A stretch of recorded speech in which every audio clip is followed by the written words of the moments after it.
It was a day like any other in Laos's capital city. People went to work, they did their chores, as normal life went on during the Civil War. But this day, the country was going to make a pivotal turn to the left. The communist forces, who were collectively known as the Pathet Lao, were making speedy advances.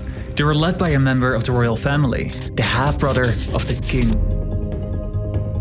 The Lao royal family was an ally of the United States. They sought to protect capitalism and to defend the monarchy. But one of their princes went rogue and was now leading the army that sought to overthrow the monarchy and to establish a communist state. The Pathet Lao had momentum. They had rapidly been gaining terrain. The people could feel it in the air. Very soon, something big would happen. This is how the Pathet Lao overthrew the monarchy with hindsight.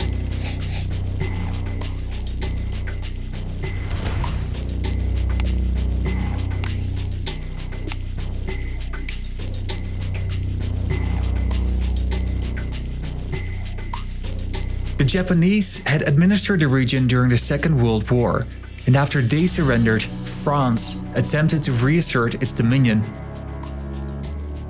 The Pathet Lao was an ally of the North Vietnamese. They were united in their struggle against the French, and in 1954, they won. France agreed to withdraw from the region, and they transferred their remaining powers to the Lao Royal Government. This wasn't a democratic decision. Many opposition groups strongly disagreed with this solution, and they now turned their opposition against the royal government. This led to the Laotian Civil War.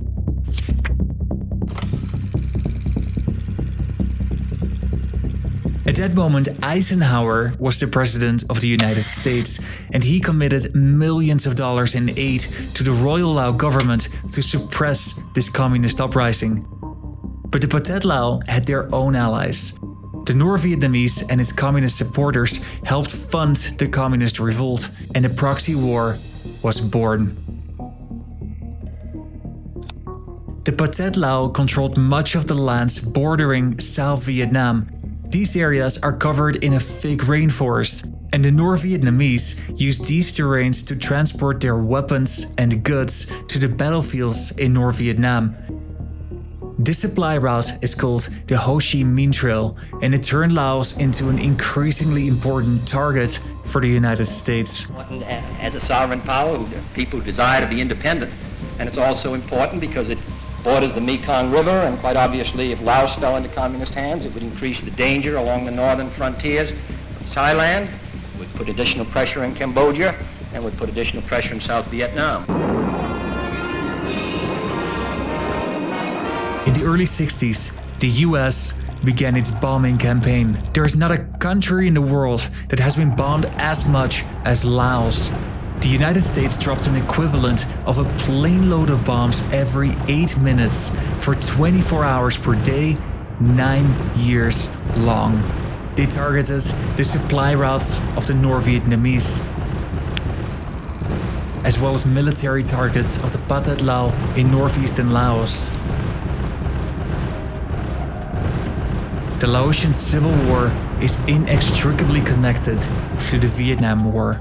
And so, as the North Vietnamese launched a major offensive on South Vietnam, targeting over 100 targets at the same time, including the nation's capital, this also affected the civil war in Laos.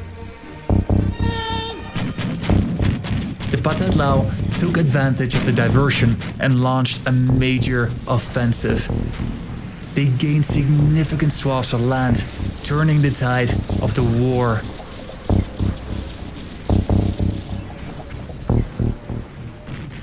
The Royal Lao Government was less fortunate. They were facing internal challenges and barely survived multiple attempted coups. This only further weakened their position, but for them, it was only about to get worse. In 1971, the US launched an offensive targeting the Ho Chi Minh Trail in Laos, but it completely backfired. The Pathet Lao played a crucial role in countering the offensive, and this boosted the morale of the communists. They were on the winning side, and a growing number of people believed in the probability of their victory.